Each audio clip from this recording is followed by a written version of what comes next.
Good morning, everyone. This is Bethany Yeager from KEB. We're here with the KEB team, and we are here today to present the advanced release version of the Governor's Guidelines Revision 3. Before we get into the webinar, we just wanted to do a little housekeeping. Thank you for muting your phones if you haven't already. And on your upper left-hand corner, if you have any issues either with technical difficulties hearing the webinar, or if you just have questions throughout the webinar, we encourage you to use the chat pod, which is on the upper left-hand corner where you can type in your questions or any comments you have. Also, if you notice on the bottom left-hand corner, the Files section is where a series of documents are available to you to download. That includes the full version of the advanced release version of the Governor's Guidelines Revision 3, as well as the fillable forms, all the appendix items that are the fillable forms that you will be able to turn in throughout your negotiation process. Those are available for download in the lower left-hand corner. And so is an FAQ, or the Frequently Asked Questions document, which was generated after our October 10th, 2018 webinar, where we introduced and received your feedback about the draft version of the Governor's Guidelines Revision 3.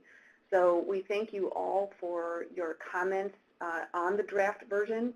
Some came in during the webinar, some came in after the webinar. All of them were really helpful in helping us and the technical assistance team revise the Governor's Guidelines Revision 3 so that hopefully they are helpful to you and not adding more burden to you.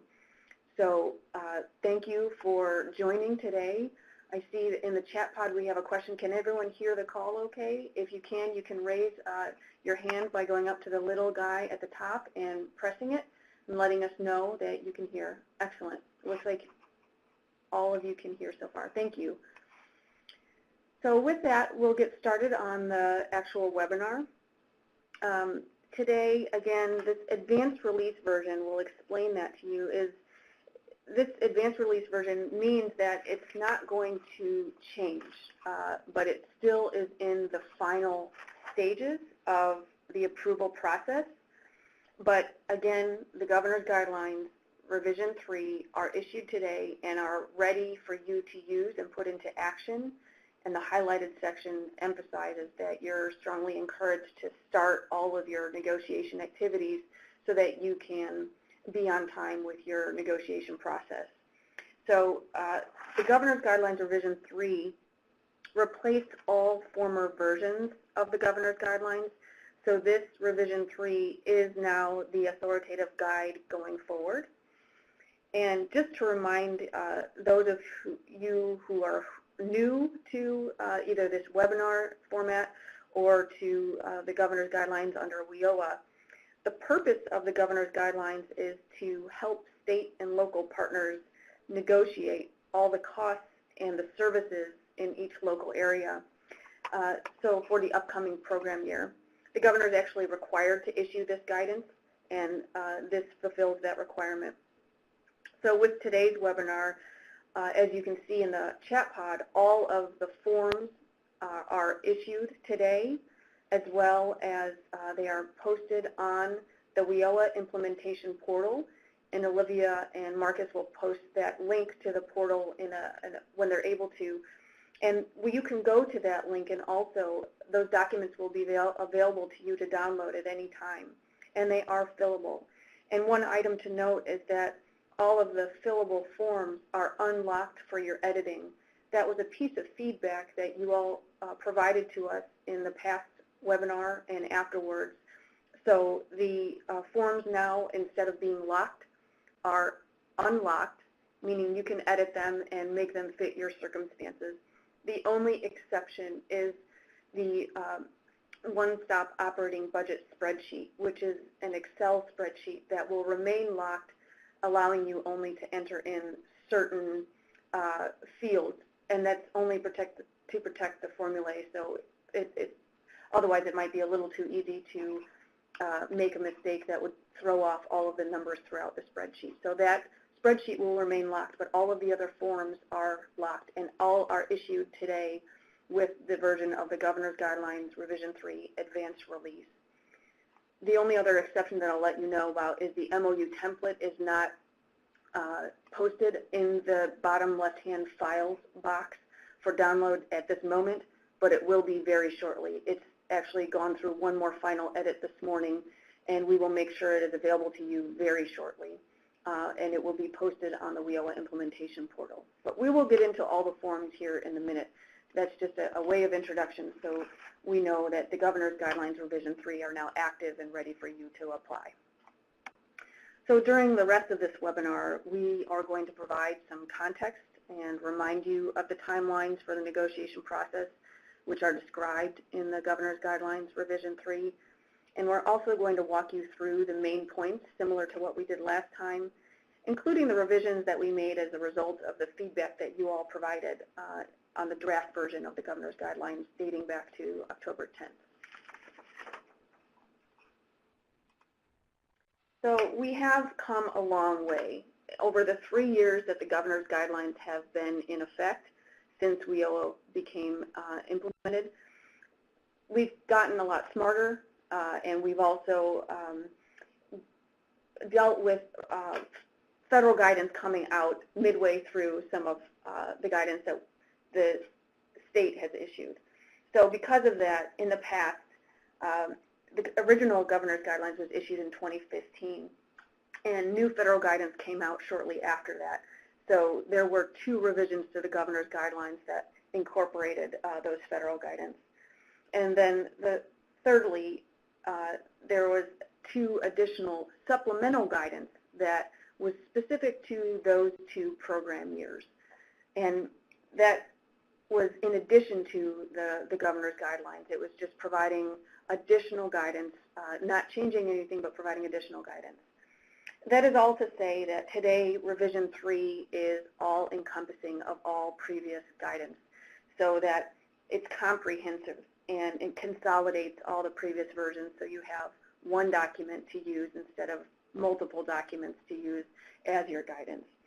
And so in essence, it also brought the supplemental guidance into the main body of the Governor's Guidelines Revision 3. We hope that it will be more user-friendly going forward. And we also hope that consolidating all of it helps negotiations go more smoothly. So anything related to affiliate centers or periodic reconciliation or the 0.25 FTE minimum or state-level reviews of MOUs, all of that is now in the body of the Governor's Guidelines Revision 3.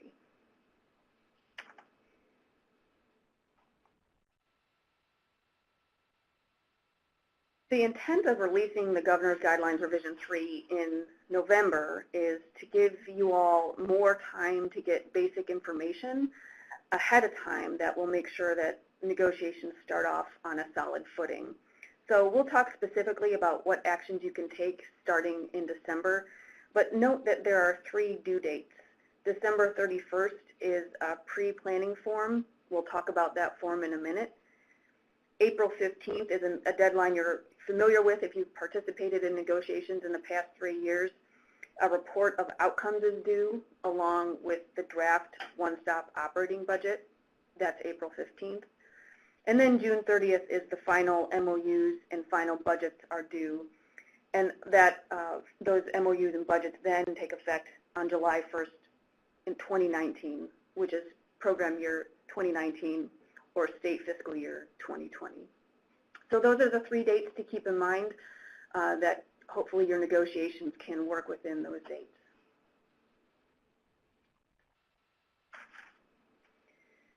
In Revision 3, there are 3 new forms that we talked about during the draft version when we met by webinar on October 10th, but we'll explain a little bit more today. There's also a new state-level career service matrices and a series of provisions that you all have done in the past few years but are now formalized in Revision 3. And we'll go through each one in today's webinar, and we'll also highlight where your feedback helped improve the advanced release version of the Governor's Guidelines Revision 3. So let's start with the 3 new forms, and we'll provide a little bit more explanation about the purpose and features of each. The first is the Advanced Planning for Negotiations. It's called the Pre-Planning Form. It's really to help you prepare for negotiations starting in December. So yes, next month we do hope that you can start to put some building blocks in place that will help your negotiations get off on the right foot. So the intent is to gather the necessary information, identify the parties to the MOU, and lay out steps that can be taken before negotiations actually begin in January. So the hope is that the pre-planning steps can ensure everyone's engaged in the negotiations from the start. There's also some state responsibility in this pre-planning form and activity. In recent years, some guidance and requests for action came midway through your negotiation process. So some of those were unforeseen, but again, we're smarter now about what state agency legal staff and fiscal staff or the Office of the Illinois Comptroller needs to allow them to treat the MOU as a contract for payment. So that was a result, that was the cause of some of the mid-course adjustments that were asked for. But now, knowing that the state agency legal and fiscal staff and the Office of the Illinois Comptroller might have specific requests that affect the MOU template, that will start to be done every fall, so that the WIOA Interagency Technical Assistance Team, which is all the required partners, can start working with the state agency's staff as well as the Comptroller's office to make sure that any new legal requirements or complications would be addressed before the MOU template is issued each year. So that activity will start in the fall at the state level and hopefully will not affect you with mid-course adjustments again in the negotiation period after January. So there are also basic steps that the Local Workforce Innovation Board Chair needs to take to set up the MOU and budget negotiations. These are not new, but it's now spelled out on a form, so all the information is easily accessible to you and to the state partners. It's worth repeating that the chair is responsible for designating the individual to lead the MOU negotiations, as well as identifying the impartial individual to lead annual budget negotiations, and also to identify the frequency at which your area chooses to do periodic reconciliation, unless you bill for actual costs at the time they're incurred.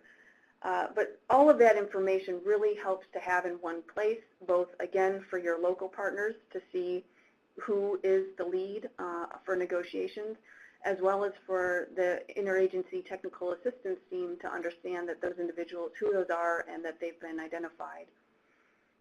So once the individual who's designated to lead MOU negotiations or budget negotiations is identified, they can then begin to gather in December the basic information to organize negotiations. For example, they can list all the required partners in the local area or reach out for help if they can't identify who is the right person for a required program. They can also collect all leases in the area or identify the actual costs that were incurred last year to start off negotiations knowing what those actual costs were. And then collect information about each partner's FTE commitments, and if there is any data available about the demand for each partner's services, that would be good to collect also so that you can begin negotiations with that insight readily available. So to help guide all these planning steps, the new form, the pre-program year planning form, includes making sure those individuals are identified, and then also identifying or outlining a general plan for how negotiations will flow. So note the general timeline submitted on the form does not lock you in. That was a concern that was expressed to us during the draft version. The form doesn't require you to set a number of meetings, but if partners in your area can accomplish a draft and final version of the MOU or the one-stop operating budget in, a few meetings or 2 meetings, well, that's great. But I think the point of the form is to help you think through how the negotiation process will work, and ensure that all the partners, even the partners that are hard to reach, are aware and have ample notice of the plan so they can attend the meetings and then have enough time or dedicate enough time to review the documents before action is actually taken. So in short, the pre-planning form is hopefully helpful to communicate to your local partners and to the interagency technical assistance team that you have a general plan in place and that you will make progress before April 15th.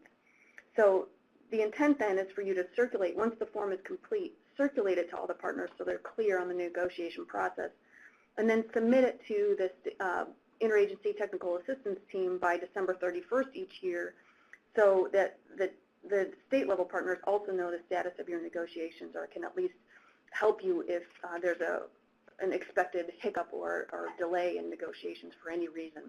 They're there to provide technical assistance. That's their name.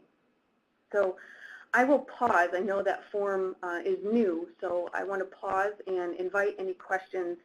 If you can either type in the chat pod on the screen, or you can use your phone to ask the question. Your microphone has been turned on. I will pause and I invite any questions you have now.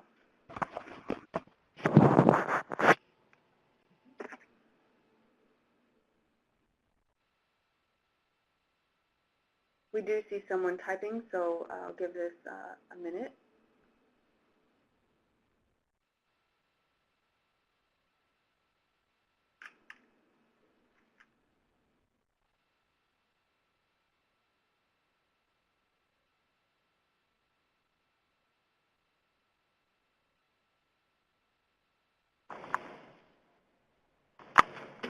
One question that came in is how are the MOU negotiators selected? It's the local board chair is responsible for identifying who the lead MOU negotiator is in the area. Then each required partner is responsible for identifying who will negotiate on behalf of that program partner.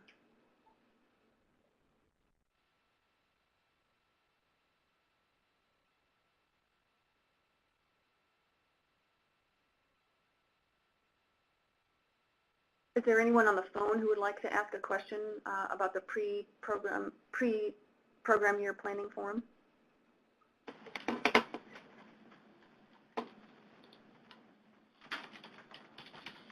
Okay, we'll open it again for questions later in the webinar, and you're also, even if you don't ask now during this pause, continue to type your questions in the chat pod, and if we don't get to them during the webinar, we'll certainly get to them afterwards and likely add them to the FAQ, the Frequently Asked Questions document.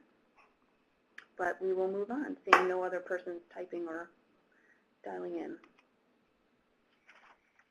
Okay, the other new form, which we did discuss during the October 10th webinar, is the required checklist for direct linkage. It's a newly required form. Some partners chose to do it. It was optional last program year. Some actually did do it. But now the plan was always to make it required for program year 2019, which starts July 1st.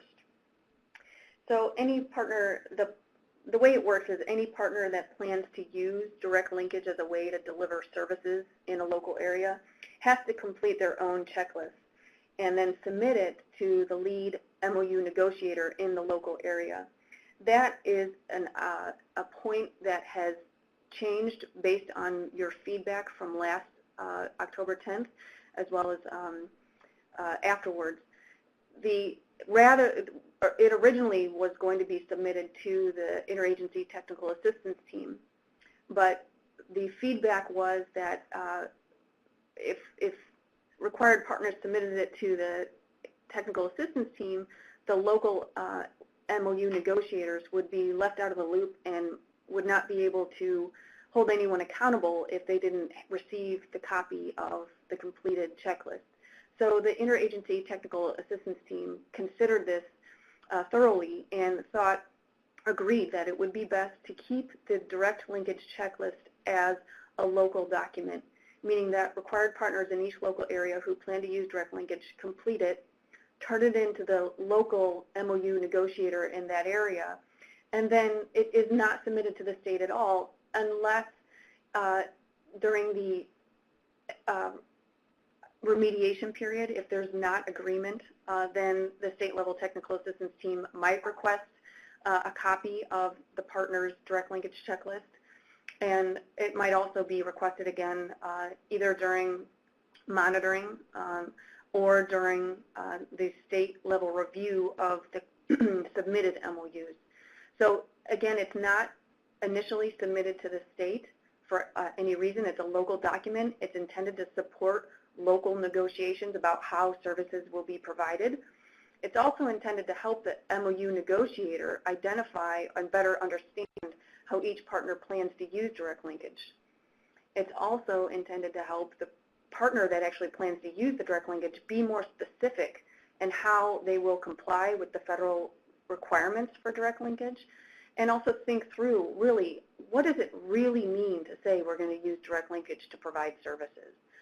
So we hope it's a helpful tool to those who are completing it because they plan to use direct linkage. We hope it's helpful to the negotiator to identify whether they have questions about how direct linkage will be used.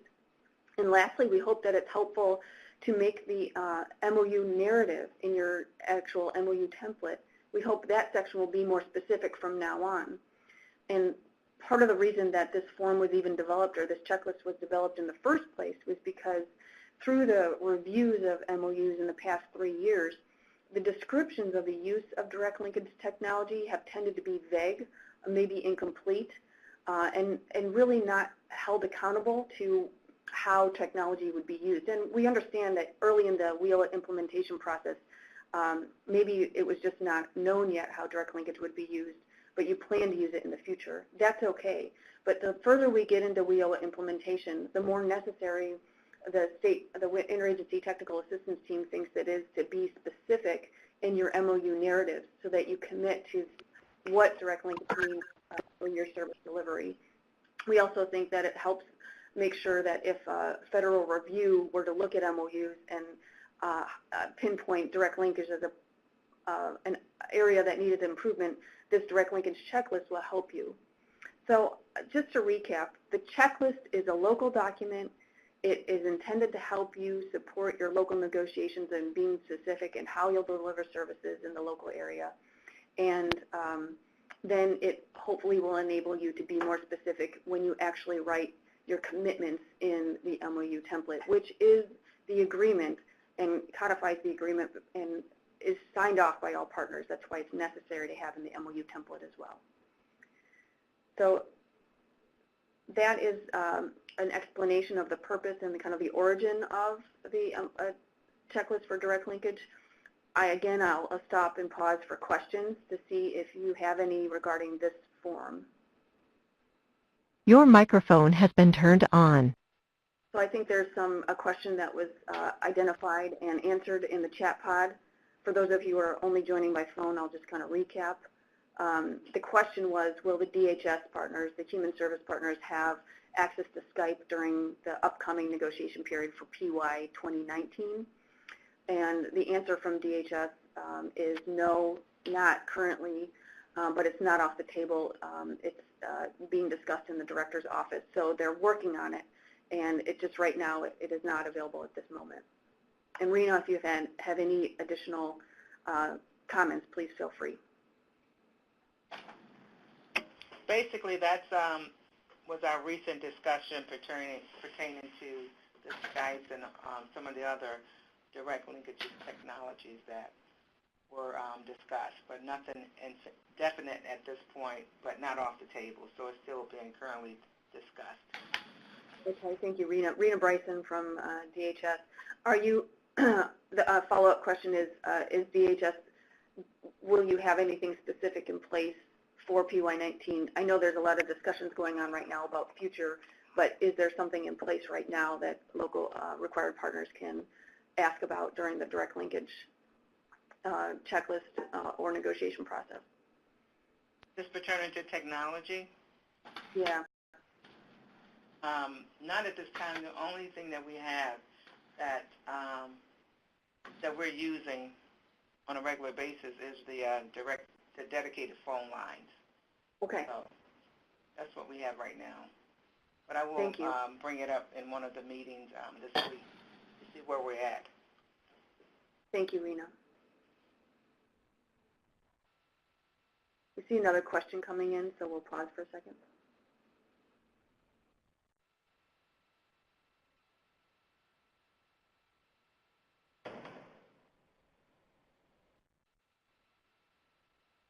Okay, anyone else by phone that would like to ask a question about the direct linkage checklist?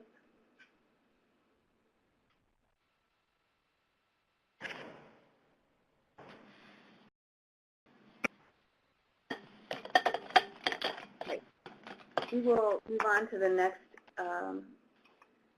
new form. This is the third and last new form that we'll highlight today. It is the MOU amendment cover page. And this cover page is necessary to ensure that the Illinois Comptroller's Office and others know that the amendment to the MOU that you do every year is just an amendment, that all other terms of the MOU remain in effect.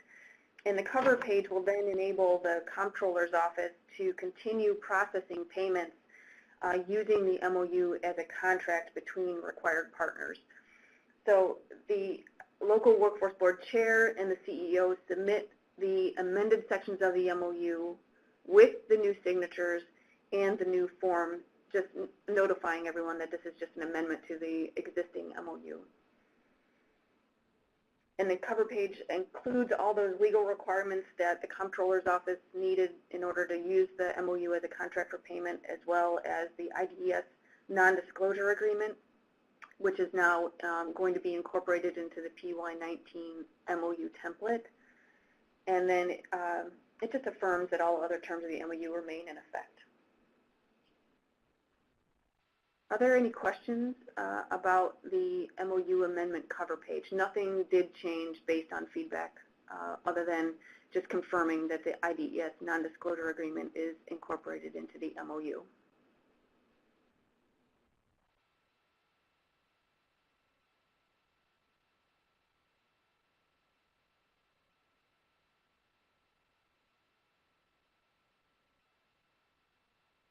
We see some participants typing into the chat box, so we'll give this another second before we respond.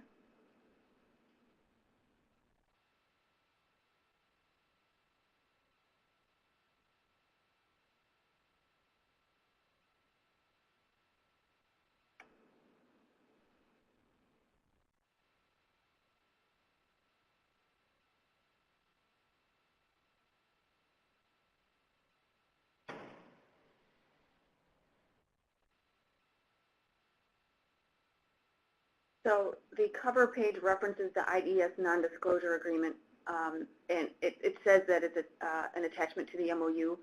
And yes, so when the MOU template for PY 2019 is issued very soon, hopefully today or tomorrow, that IDES non-disclosure agreement is going to be an attachment to the MOU. So it's a one-pager that will just specify the non-disclosure agreement provision.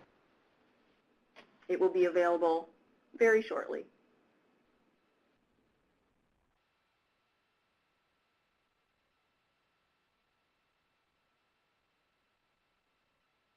We see another question coming in, so I'll pause for a second.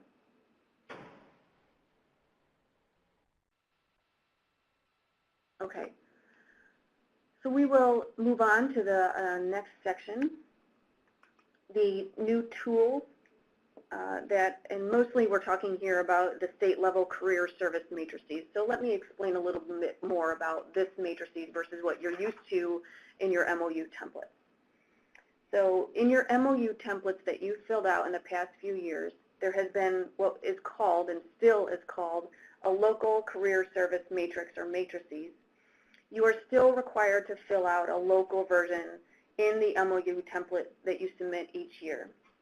So that's where required partners indicate which career services they will provide in each local area and the method of service delivery. So that's still a requirement. What's new in the Governor's Guidelines Revision 3 is an appendix item that is a state-level version of the career service matrix. So the point of this state-level matrix is to serve as a tool to ensure consistency throughout the career services that are made available by the required partners throughout Illinois. This is, again, because of the reviews of MOUs in the past few years, there have been some inconsistencies in which required partners offer which career services throughout the state. So the thinking is by having a state-level version, it will be helpful to you to have, to see which boxes are checked, which career services will be offered and that are applicable to each required program at the state level.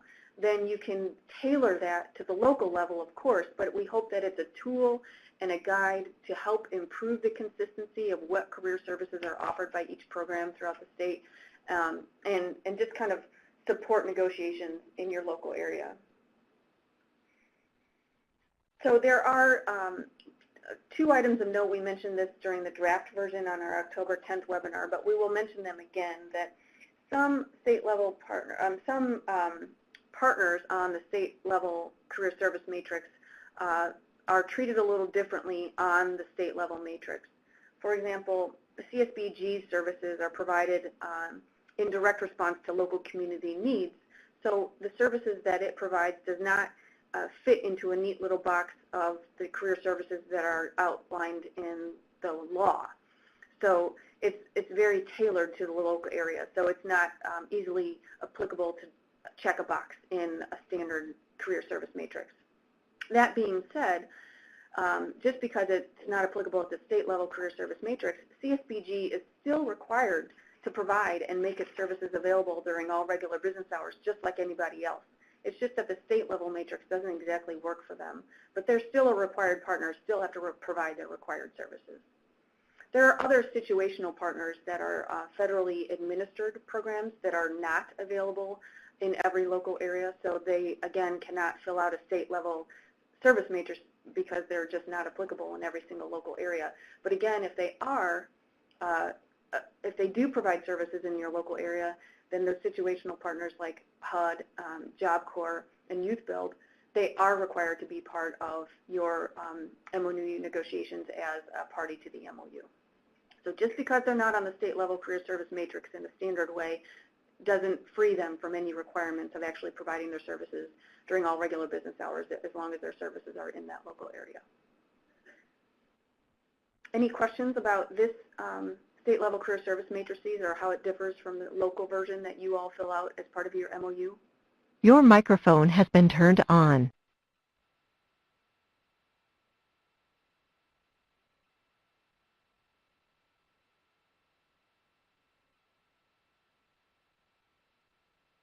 Okay, we'll move on.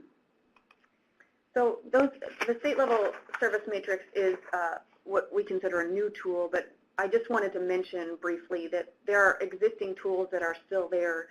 The timelines are on page 30 of the Governor's Guidelines Revision 3. It just outlines every due date and activity that you can take from now until June 30 and afterwards.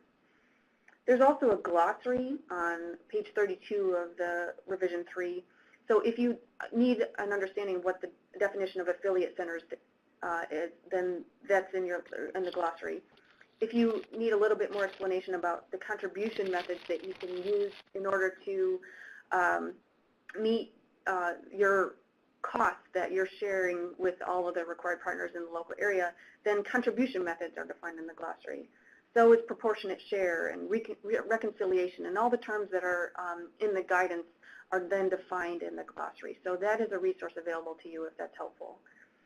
There's also examples of shared costs starting on page 39. So, you know, if you need help understanding what costs are eligible to consider as infrastructure costs or what costs are eligible as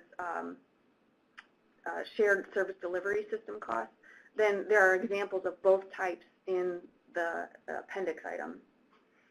There's also requirements for the state funding mechanism that if your area were to reach impasse, if local partners could not agree on any part of the MOU or the annual budget, then the state funding mechanism would kick in. And there's more explanation of how that would affect each required partner under the state funding mechanism of infrastructure costs, which are the basically the overhead operating costs of the one-stop center. So all of that, that's just to note that we do hope that the governor's guidelines is a resource for you and kind of an easy-to-use reference for those more complex topics or timelines, and provide a resource for you at a glance. So don't forget to read the governor's guidelines and keep it handy during negotiations if you have questions. But the WIOA Interagency Technical Assistance Team also is available to provide assistance throughout the negotiation process if you need it.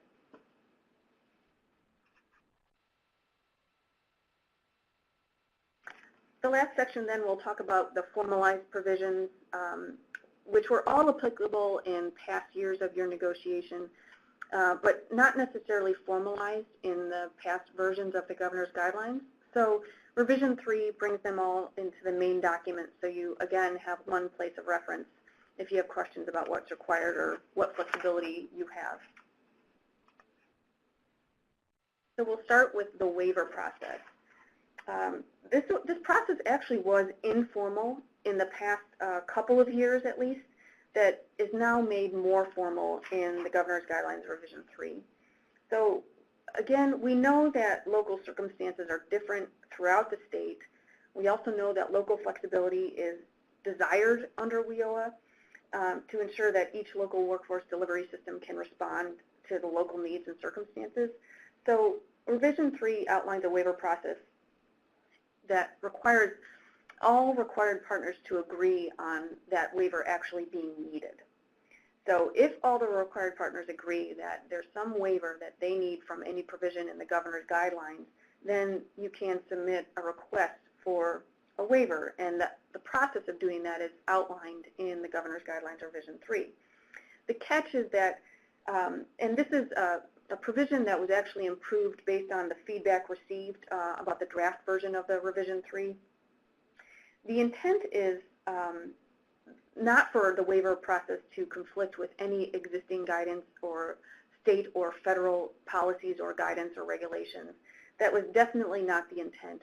But what the feedback helped us do was improve and clarify the language to make it very clear that neither the technical assistance team nor the state nor the feds can exempt any required partner from actually participating in local negotiations or being a party to the MOU. Job Corps is there was special guidance provided last year specific to Job Corps in a few local areas, but that was that guidance was issued in partnership with the U.S. Department of Labor Region 5, and that that guidance is actually, again, in the Governor's Guidelines Revision 3, now on page 6.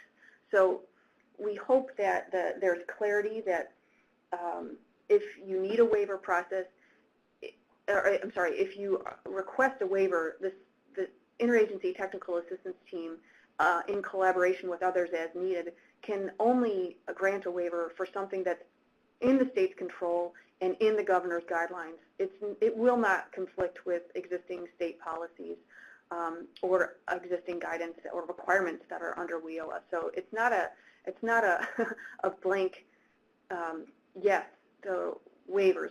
Every case has to be considered carefully to make sure that it's only granting a waiver that allows flexibility that is absolutely needed to avoid impasse in the local area. So by requesting, the process of requesting a waiver can be, you can identify it as early as December 31st when you submit your pre-program year planning form. There's a section on that form that says if you already know an area that you need flexibility, then you can request a waiver. There's also an opportunity on the April 15th report of outcomes form that, again, has a section that if you know that your area needs flexibility to avoid impasse, then there's a section for you to describe what that request is. And each request has to have the specific provision, the rationale, make sure that verification that all required partners agree that this waiver is needed, and approval from the local workforce board chair. All of that as described in the governor's guidelines, has to be provided if you submit a request for a waiver. And examples of a waiver, we mentioned these last time, but I'll repeat them, that just examples based on real life in the past few years. If all partners agree that a required partner will commit less than a 0.25 FTE, which is the minimum, then there's a special circumstance, and that could be considered. There's a guidance about Job Corps not contributing to the cost of the one-stop system. There's existing guidance now in Revision 3, but that could be another item where we know that that requires local flexibility. Or another example is that local workforce board chair submits documentation with the MOU to indicate that a situational partner withdrew from a comprehensive one-stop center. So we know that it's unpredictable, but we also know that you need that flexibility, and the WIOA Interagency Technical Assistance Team, again, in collaboration with others as needed, will consider them on a case-by-case basis. So I will pause and invite any questions you have about the waiver process or the way to request one. Your microphone has been turned on.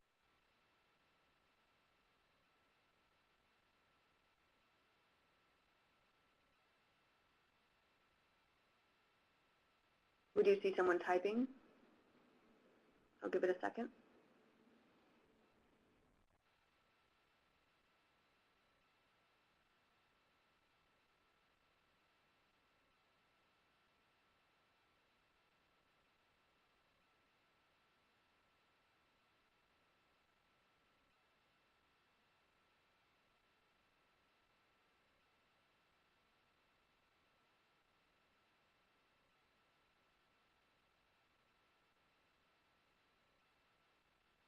While we wait, is there anyone on the phone who would like to ask a question about the waiver process?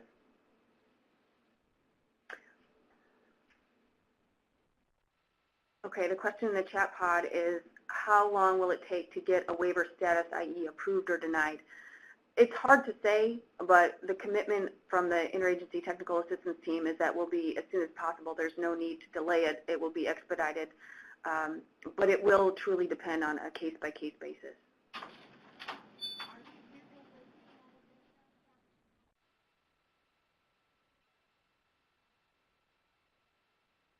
Okay, we will move on to the next item.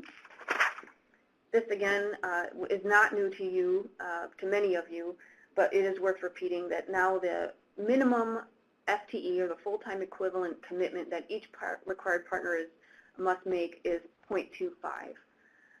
So in Illinois, using the FTE staff is the strongly preferred way to allocate costs among the required partners. So each partner has to have a presence in at least one comprehensive one-stop center across the state. That's a WIOA requirement. So to help ensure that all required partners in each area make their services available during all regular business hours, Illinois decided to require at least a 0.25 FTE commitment by all required partners. So that in the past was not centrally located in the Governor's Guidelines Revision 3. So now it is a requirement made formal in the Governor's Guidelines Revision 3. The Governor's Guidelines Revision 3 also prohibits denying any partner space to offer their services in a one-stop center if they commit less than a 1 FTE.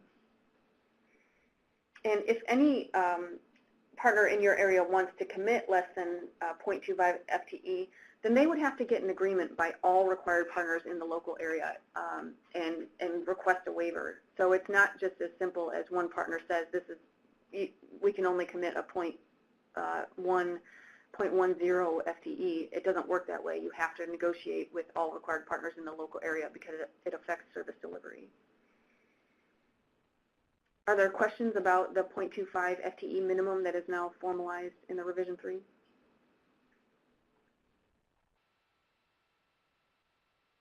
Your microphone has been turned on. Okay, we will move on. This again is not new. This is something those of you who are participated in the PY18 negotiations had to fill out this table that is basically including a 10% variance of the MOU budget by partner. So the provision is to help streamline the process, preventing the need to go through a formal MOU amendment because the Office of the Illinois Comptroller can only authorize payment for the original amount in the MOU. So to avoid that scenario, the 10% variance table included in your MOU templates just requires you to add a 10% variance, and basically it gives some breathing room if costs are slightly higher than budgeted. And this is going to be built into the MOU template that will be issued very soon.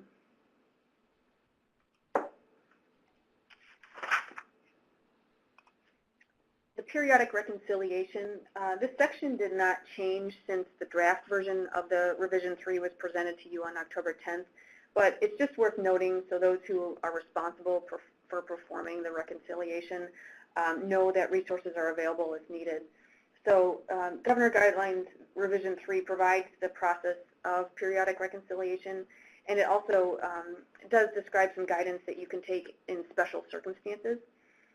Much of this information and even more detail is already made available in the Handbook for Periodic Reconciliation. So there is a handbook available on the WIOA implementation portal that provides the detail, but now that it's formalized in the Governor's Guidelines Revision 3, whereas before it was just in the supplemental guidance. I'll also note that this is repeating from last time, but again, just worth noting that the reconciliation process is a local process, so you do not have to report the results to the Interagency Technical Assistance Team, but the TA team is available to you to provide technical assistance if you need it during reconciliation. And there's a lot of examples. There's examples both in the Governor's Guidelines Revision 3 as well as the Handbook for Periodic Reconciliation that's available online. There's a lot of examples if you need help understanding how to identify the proportionate benefit received by each partner who participates in and helps fund each one-stop center. So if you need any more guidance or examples of proportionate benefit received, those are, I encourage you to go to the handbook or look in the Governor's Guidelines Revision 3. And then the last section of the formalized content regards affiliate and specialized centers. So this section, again, did not change since the draft version of the Governor's Guidelines Revision 3, but just, again, worth noting that the affiliate and specialized centers are now, based on the federal guidance last year, subject to the same requirements as a comprehensive one-stop center. And so all required partners who are participating in the affiliate center have to share in the cost to operate that center. And that's just formalized in the Governor's Guidelines Revision 3, and much more information is in the TEGL. The link is provided on the screen on TEGL 1716. So it's there if you need more guidance. The legal requirements of the MOU, as I mentioned earlier in the webinar, the MOU template's already updated to ensure that it includes the IDES non-disclosure agreement that helps protect data sharing, the State Finance Act language that specifies the state-administered programs is contingent on availability of funds, and then the uniform signature requirements. So signatures must be dark and legible, so the Comptroller's Office can process the authorized payments. And then stamped signatures have some requirements to make sure the full names and titles of the person affixing the stamp to the MOU is there and clear. So all those will help smooth out the process of processing payments and approval at the state level.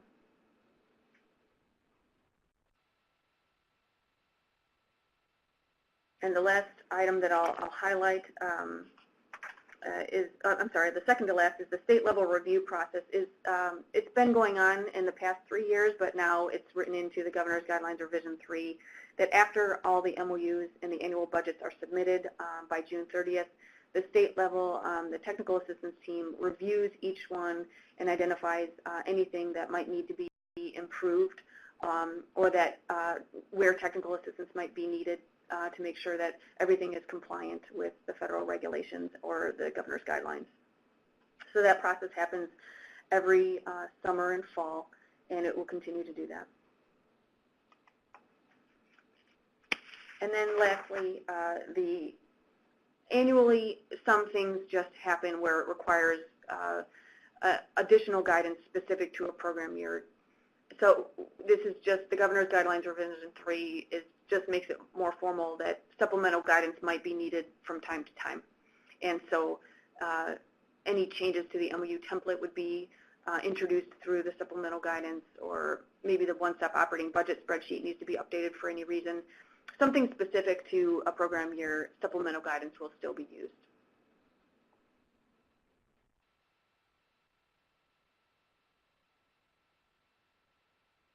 And hopefully this is good news for you all. The forms that are listed on your screen, all of them are unlocked for your editing, so hopefully they will be easier for you to use and customize as you need to.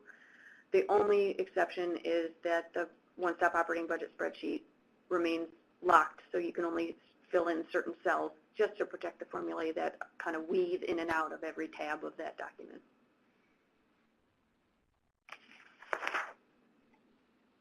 Okay, so now we will ask more questions, or we'll allow time for more questions. So I'm going to pause here, and I know there are a couple in the chat pod, so just give me 1 second, and we will respond as we can.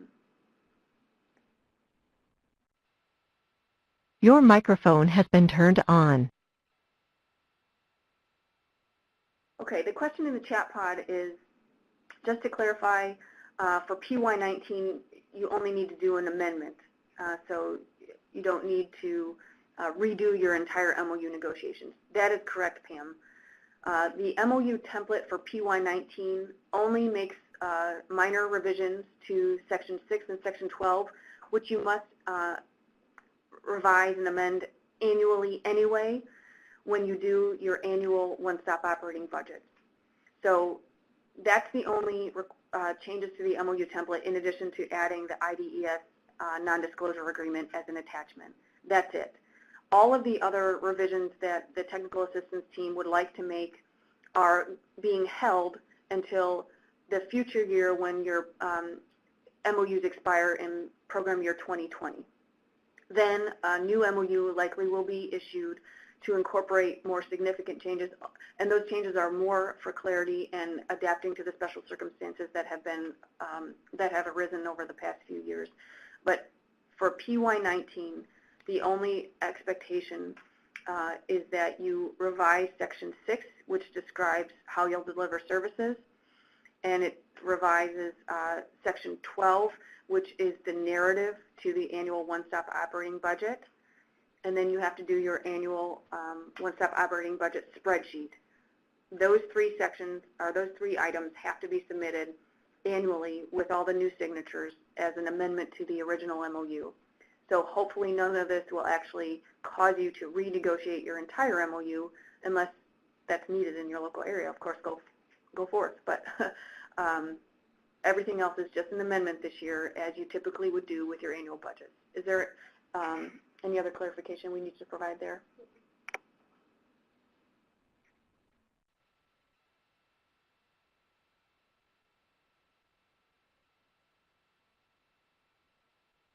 Okay. Is it possible to unlock the page formatting on the budget spreadsheet in order to make it possible to select portions of the worksheet for printing, or otherwise manipulate the formatting to facilitate reports? That's a good question, Tim. I think we can take a look at that to see if there's a way that we can at least let you adjust your printing settings.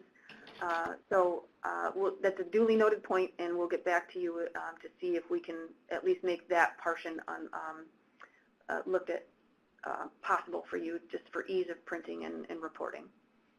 So thank you for that input. The version, and just so you know, Tim, the version that is in the that will be posted on the WIOA implementation portal, that right now will be totally locked, but as soon as we figure out whether it's possible and okay to change the settings for printing purposes and reporting purposes, then we'll let everyone know that it's been replaced on the WIOA implementation portal.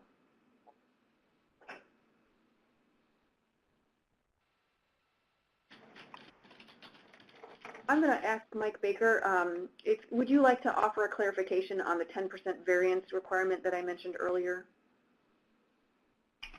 Oh, sure. Can everybody hear me okay? Yes. Okay, great. We ran into an issue with some local areas were putting the base amounts appropriately in one column, and then for the 10% variance, they were giving us the 10%, like if it was $100,000, they were giving us $10,000. What we're looking for is what would the new total be if you added 10%. So in this case, we're looking for $110,000. So just want to make sure everybody understands the intent of the form and how to fill it out. Thank you, Mike. We're happy to answer any other questions about anything else we talked today. That is the end of the content that we plan to highlight, but we're really available to answer any other questions you have.